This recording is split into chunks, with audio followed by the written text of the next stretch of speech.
पल दो पल ड्रामे की आने वाले एक साथ में अब आप लोग देखने जा रहे हैं कि आखिरकार अब शहीर है जो कि अपने घर वालों को रजामंद करने में कामयाब हो जाएगा और नबीरा के साथ शादी भी कर लेगा। लेकिन इस शादी के दौरान जो वाक़यात पेश आएंगे, अब उस सबका ब्लेम तो अब नबीरा के सर लगा दिया जाएगा कि नबीरा ही मनहूस है और इस घर के लिए बिल्कुल भी कबूल नहीं, क्योंकि इसके आते ही ये सारी गड़बड़ हो गई। लेकिन अब नबीरा, जिसने जानते बूझते हुए भी खुद की ज़िंदगी को खुद ही जहन्नम बना डाला, क्योंकि हालांकि उसका बाप चाहता था कि उसकी बेटी की शादी उस घर में ना हो, लेकिन नबीरा जो कि अब शहीर की मोहब्बत में इतना ज़्यादा पागल थी कि अब उसने शहीर से शादी कर ली।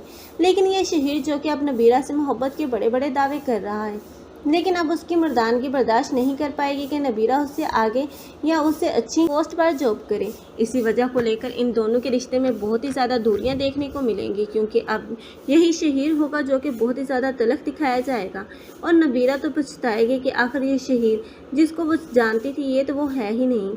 लेकिन अब नबीरा इसी घुटन में घुट घुट कर ज़िंदगी गुजारेगी। लेकिन दूसरी तरफ अब रोशीन है, जिसका शोहर दुनिया के सामने तो बहुत ही ज़्यादा अच्छा है, उसका बहुत ही ज़्यादा ख्याल रखता है। हालांकि ऐसा कुछ भी नहीं, क्योंकि वो तो उसके बहुत ज़्यादा टॉर्चर करता है और सबसे बढ़कर अपनी ही बेटियों के साथ इतना गलत सलूक कर रहा है।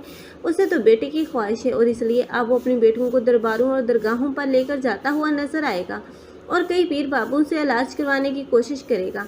लेकिन वो ये नहीं जानता जो कुछ भी वो कर रहा है अब उसका अंजाम तो इबरतनाक ही देखने को मिलेगा, क्योंकि अब वो पीर बाबा की बातों में आकर दूसरी शादी करेगा। लेकिन अब वफा से दूसरी शादी करने के बाद उसे इस बात का एहसास होगा कि उसने अपनी ज़िंदगी की सबसे बड़ी गलती कर ली, रोशीन को छोड़ने की और वफा को अपनाने की, क्योंकि वफा तो एक लालची लड़की और उसका सब कुछ लूटना चाहती हैं।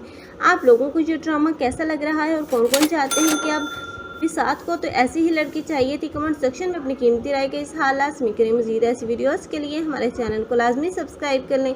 अगर आप लोगों को हमारी वीडियो अच्छी लगी हो तो वीडियो को लाइक करना मत भूलिएगा। अल्लाह हाफ़िज़।